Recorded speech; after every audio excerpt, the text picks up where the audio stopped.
Hello दोस्तों, आपका हमारे चैनल पर स्वागत है। कहानी शुरू करने से पहले प्लीज हमारे चैनल को सब्सक्राइब कर लें और हाँ, बेल आइकन दबाना ना भूलें। तो चलिए कहानी शुरू करते हैं। एक गांव में राखी अपनी सौतेली माँ के साथ रहा करती थी। राखी का रंग दिखने में काला था, साथ ही साथ उसका कद छोटा होने के कारण उसकी सौतेली माँ उससे नफरत करती थी। राखी की सौतेली माँ निर्मला बहुत ही कट्टर और गुस्से वाली औरत थी। राखी के पिता एक बिजनेसमैन थे।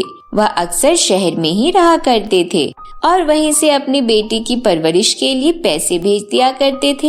एक दिन गुस्से से वह किचन में जाती है और कहती है, अरे ओ राखी की बच्ची, बाथरूम में ढेर सारे कपड़े रखे हैं और तू यहाँ किचन में आराम से बर्तन धो रही है। थोड़ा जल्दी जल्दी हाथ चलाकर घर के और भी काम कर। ठीक है माँ, मैं अभी करती हूँ। इसके बाद राखी जल्दी जल्दी बर्तन धोकर बाथरूम में कपड़े धोने चली जाती है। पूरे घर के कपड़े धोने के बाद राखी नहा धोकर थोड़ा आराम करने अपने कमरे में चली जाती है। राखी अपने बेड पर लेटी ही होती है कि तभी उसकी सौतेली माँ उसे आवाज लगाती है, अरे ओ राखी, कहाँ मर गई? जल्दी से मेरे कमरे में आ। राखी अपनी सौतेली माँ की गुस्से से भरी आवाज सुनकर जल्दी से उठ जाती है और दौड़ी दौड़ी कमरे में पहुँच जाती है। बोलिए माँ, आपने मुझे आवाज क्यों लगाई? हाँ, तू कहाँ चली गई थी? मैं इतनी देर से तुझे आवाज लगा रही हूँ। कुछ नहीं माँ, मैं घर के सभी काम करके थोड़ा आराम करने गई थी। हरामखोर, तुझे पूरे दिन सोने और खाने की फुर्सत कहाँ मिलती है? मेरे सर में बहुत तेज दर्द हो रहा है, आकर थोड़ा सर दबा दे। इसके बाद राखी अपनी सौतेली माँ का सर दबाने लगती है। थोड़ी देर बाद जब निर्मला सो जाती है तो राखी भी शाम के खाने की तैयारी में लग जाती है। इस तरह पूरा दिन काम करने के बाद भी राखी को अपनी सौतेली माँ की खरी खोटी सुननी पड़ती है। इसी तरह दिन निकल रहे थे। एक दिन राखी गार्डन में पानी दे रही होती है कि तभी उसकी पड़ोस की एक सहेली उसके पास आती है। हेलो राखी, आज बहुत दिन बाद नजर आ रही हो। कुछ नहीं पायल, वह आजकल स्टडीज में ही पूरा दिन निकल जाता है, इसलिए मैं बाहर खेलने नहीं आ पाती हूँ। वाह राखी, तुम्हारे माता पिता कितने अच्छे हैं। तुम्हें पूरा दिन पढ़ने लिखने का समय देते हैं और तुम्हारी हर एक जरूरत का ध्यान रखते हैं। इस तरह राखी अपनी सहेली से झूठ बोल देती है क्योंकि वह जानती थी कि निर्मला यह सब खिड़की से सुन रही है और अगर उसने कुछ भी बोलने की कोशिश की तो वह उसे बहुत मारेगी। इस तरह थोड़ी देर बाद राखी की सहेली अपने घर चली जाती है। पौधों को पानी लगाने के बाद जब राखी अपने कमरे में सोने जा रही होती है तभी उसकी माँ उसे रोक लेती है। सुन काली कलमुही, तू क्या अपनी सहेली के साथ गप्पे लड़ा रही थी? तुझसे घर के कुछ काम तो होते नहीं, बस पूरे दिन इधर उधर की चुगली करवा लो। नहीं माँ, वह पायल अपने आप मुझसे मिलने आई थी, इसलिए मैं 2 मिनट खड़ी हो गई थी। ठीक है, अब जा किचन में जाकर कुछ खाना बना ले। शाम को मेरी कुछ सहेलियां आने वाली है, नाक मत कटवा देना मेरी। दिन भर की थकी हुई राखी किचन में खाना बनाने चली जाती है।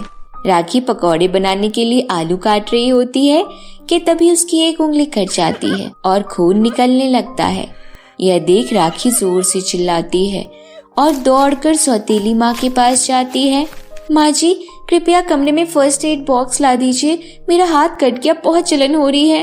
क्यों शोर मचा रही है? जरा सा ही तो लगा है। जब मैं किचन में काम किया करती थी तो हमारा पूरा हाथ जल जाया करता था। चल जा किचन में पहले खाना बनाओ, उसके बाद अपना हाथ ठीक कर लियो। नहीं माँ, मुझे बहुत तेज दर्द हो रहा है, मैं अभी डॉक्टर के पास जाती हूँ। अरे कामचोर, काम नहीं करना तो बहाना मार रही है। मुझे पता है तूने जानबूझकर अपना हाथ काटा है ताकि सभी लोगों का खाना मुझे बनाना पड़े, परंतु मैं ऐसा बिल्कुल भी नहीं करने वाली हूँ। चल जाकर किचन में खाना बना। मासूम राखी रोते रोते सारा खाना बनाती है और जैसे तैसे खाना तैयार कर देती है। रात होते ही निर्मला की सहेलियां आ जाती है। वह लोग जैसे ही खाना खाते हैं तो उन्हें नमक तेज लगता है। ओह माय गॉड, कितना गंदा टेस्ट है, इसका पूरा मूड खराब कर दिया। इससे अच्छा तो मैं बाहर किसी रेस्टोरेंट में खाना खा लेती। सही कह रही हो बबीता बहन, यह लोअर मिडिल क्लास खाना हमें क्यों अच्छा लगेगा?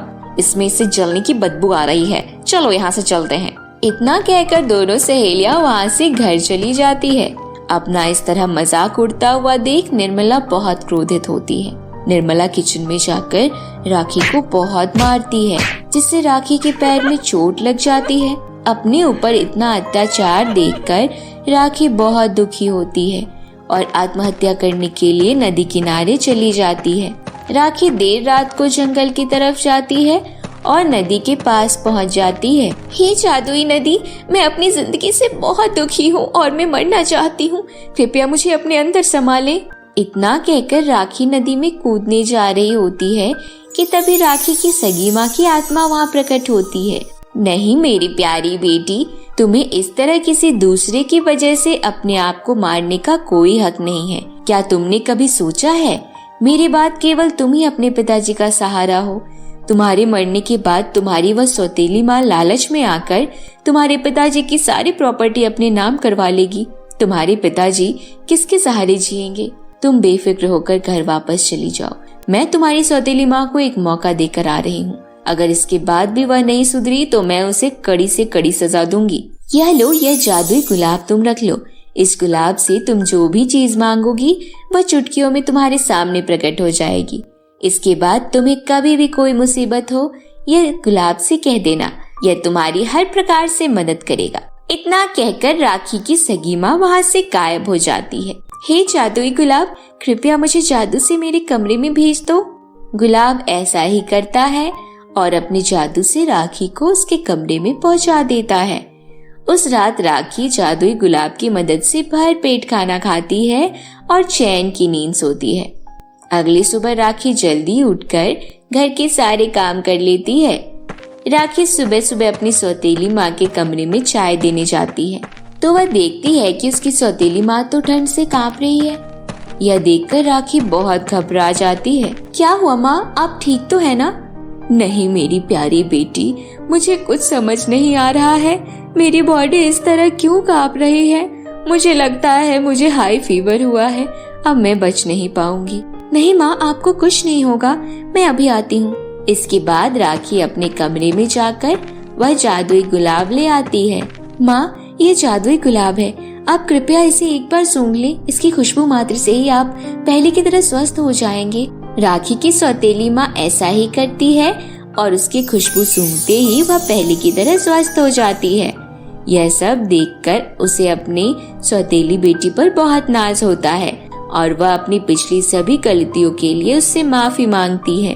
राखी भी अपनी सौतेली माँ को माफ कर देती है और उस दिन के बाद दोनों माँ बेटी उस जादुई फूल के साथ हंसी खुशी से रहने लगते हैं।